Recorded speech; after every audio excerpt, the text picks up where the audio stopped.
Viral চিকচিক বাইকটা আছে, যারা আর কি আমার ব্লগগুলো দেখছেন তারা এই বাইকটা দেখলে শুধু বলেন চিকচিক বাইক চিকচিক বাইক। আমরা হচ্ছে গোলাপগ্রামের আশেপাশে ঘুরতেছি, এখনো যে রসের যে মেন স্পটটা ওইটা পাইতেছি না। কত কিছু কইতেছে, একটা ভোটকার বের আছে না, একটু খেয়ে দেখি কেমন। তো খুব টেস্ট।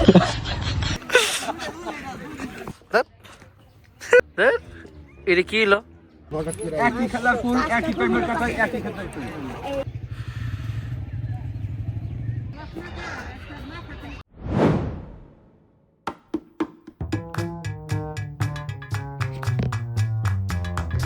আসসালামু আলাইকুম বিউটিফুল পিপল, কি অবস্থা আপনাদের, কেমন আছেন আপনারা সবাই? আশা করতেছি আপনারা সবাই ভালো আছেন। এন্ড গাইস আমি আলহামদুলিল্লাহ ভালো আছি।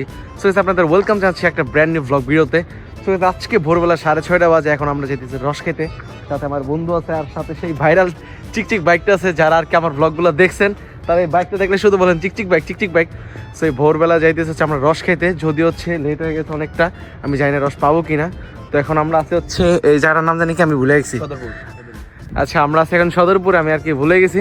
তখন আমরা যাবো রস খাইতে। আর আজকের ব্লগটা অনেক বেশি ভালো লাগবে, অনেক বাইরে অনেক বেশি কুয়াশা, অনেক কনফিডেন্স, আপনার সাথে থাকবেন, অনেক বেশি মজা হবে। আর অনেকদিন পরে ফুল ব্লগ একটা করতেছি, ঠিক আছে? সবাই শুধু বলে শর্ট ব্লগ কেন, ফুল ব্লগ করতে, তো আজকে করতেছি।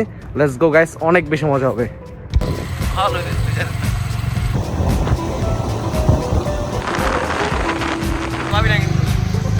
আকরান বাজার পার হওয়ার সময় দেখি তিন মামা রস বিক্রি করতেছে, বাট আমার কাছে মনে হয় পানি মিক্স হইতে পারে, এর জন্য আমরা এখান থেকে রস খাই না, একদম ডিরেক্ট গোলাপগ্রামের দিকে যাই। এখন প্রায় 7টার মতো বাজে, আর আমাদের রাস্তা অনেক লেট হয়ে যায়। আর রাস্তার ভিতরে দেখি অনেক মানুষ খেজুরের রস খাইতেছে, বাট আমরা এখান থেকে খেজুরের রস খাবো না। আমরা এমন একটা জায়গায় যাইতে যেতেছি যে জায়গাটা একসাথে অনেকগুলো খেজুরের গাছ আছে। আমরা দেখতে দেখতে গোলাপগ্রাম চলে আসছি, বাট কোনো খেজুরের গাছের দেখা পাইলাম না। আমরা ইউটিউবে একটা ভিডিও দেখছিলাম যে গোলাপগ্রামের আশেপাশে এমন একটা জায়গা আছে, ওইখানে অনেকগুলো একসাথে খেজুরের গাছ আছে, আর হাড়ি ভরে ভরে খেজুরের রস নামায়। আর ওই জায়গাটা আমরা খুঁজতেছিলাম। দেন আমরা গোলাপগ্রামের পাশের এই বালুর রাস্তা দিয়ে বেরিয়ে পড়ি ওই জায়গাটা খোঁজার জন্য, দেখি পাই কিনা। বাট দুঃখের বিষয় হলো যে আমরা যত রাস্তা পার হয়ে যাচ্ছি তত রাস্তার অবস্থা খারাপ ছিল, রাস্তা একদম বালু দিয়ে ভরা, বালুর ভিতরে গাড়ি চালানো একদম কষ্টকর হয়ে যাচ্ছিল। তবুও বাইক চালিয়ে আমরা সামনের দিকে আগাই। আসসালামু আলাইকুম আঙ্কেল, এই যে খেজুর গাছের গাছটা আছে না সামনের ভিতরে, লাগায় না এদিকে, এদিক নাই দিলে। ও গাইস, আমরা হচ্ছে গোলাপগ্রামের আশেপাশে ঘুরতেছি, এখনো যে রসের যে মেন স্পটটা ওইটা পাইতেছি না। রাস্তা দেখতেছি আশেপাশে আর কি রস বিক্রি করতেছে, বাট ওইখান থেকে খাইতেছি না। বাট একটু আগে আমরা গেছিলাম ওই সামনে, অনেক ভিতর রাস্তা অনেক খারাপ ছিল, বাট ওদিকে রস পেটে ওদিক থেকে হচ্ছে রসের গাছ এবার লাগায় নাই, একটা গাছ লাগাইছে। তার অনুমতি কি আছে, রস টুকিতে চেয়েছিলাম অনেকগুলো, সামনে দিকে কি আছে গাইস, আই ডোন্ট নো যে আমরা আজকে রস খেতে পারবো কিনা। তবুও যাইতেছি, দেখি সামনে রস খেতে পারে কিনা, তো দেখা যাক কি হয়। আর যদি আজকে রস না খেতে পারি তাহলে তো ব্যাড লাগ, না খাইতে পারবো, সমস্যা নেই। রাস্তায় প্রচুর রস আছে, বাট এখানে কথা হচ্ছে যে রসের ভিতরে অনেক জন্য পানি মিক্স করে, এটার জন্য আর কি একটু ঘরের ভিতরে আমরা আজকে রস খাইতে পানি মিক্স করে খাবো, তো দেখা যাক সামনে পাই কিনা।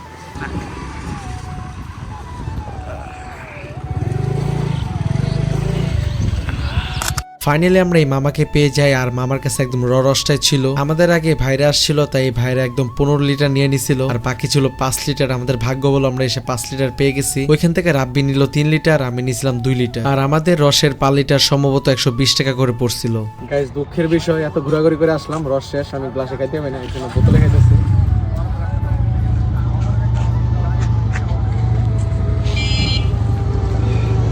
কেমন রস কেমন? মিষ্টি আছে, বাট খুব একটা না। বাট ঠিক আছে কিনা, অরিজিনাল কিনা? অরিজিনাল বুঝলাম না, বাট আলহামদুলিল্লাহ শেষ মাস রস পাইছি, পাইলে একটা খাইতে হয়। এটা একটা ভোটকার বের আছে না, একটু খেয়ে দেখি কেমন। তো খুব টেস্ট।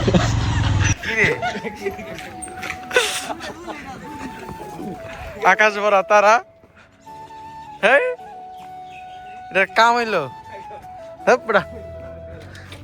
আরো জোরে চালা।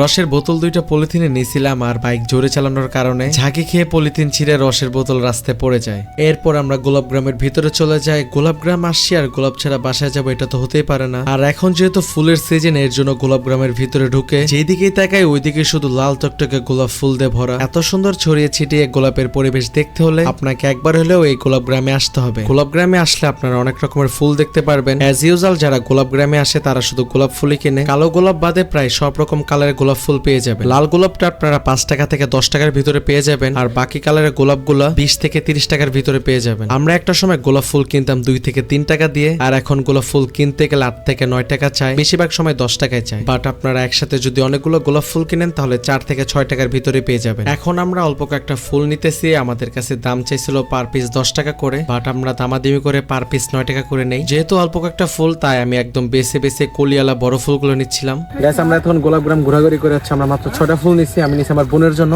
আর আমার ফ্রেন্ড রাবিও নিচ্ছে ওর বোনের জন্য আর ভাবির জন্য। এই যে ফুলগুলো দেখতে অনেক সুন্দর, মাশাআল্লাহ। গাইস আগের বার যখন আমরা আসছিলাম তখন আমরা গোলাপ ফুলের পিস নিলাম 60 টাকা করে, ঠিক আছে? এর আগে ছিল 2 টাকা 3 টাকা, দামটা বেশি রাখছে। বাট এবার হচ্ছে আমরা নিলাম 9 টাকা করে পিস, 10 টাকা দিয়েছিল 9 টাকা করে নিছি। ইনশাআল্লাহ সামনে মনে হয় দাম আরো কমবে। তো আর কি গাইস, আজকে গোলাপগ্রামে অনেক ঘোরাঘুরি করলাম, চলে যাবো আর কি। Bye bye. তো আজকের মতো ব্লগটা গাইস এই পর্যন্ত। আশা করি আজকের ব্লগটা আপনাদের ভালো লাগছে। আর নেক্সট টাইম যদি আরো ফুল ব্লগ চান তাহলে অবশ্যই কমেন্ট করে জানান। ইনশাআল্লাহ নেক্সট আর অনেক ভালো ভালো ভিডিও হবে।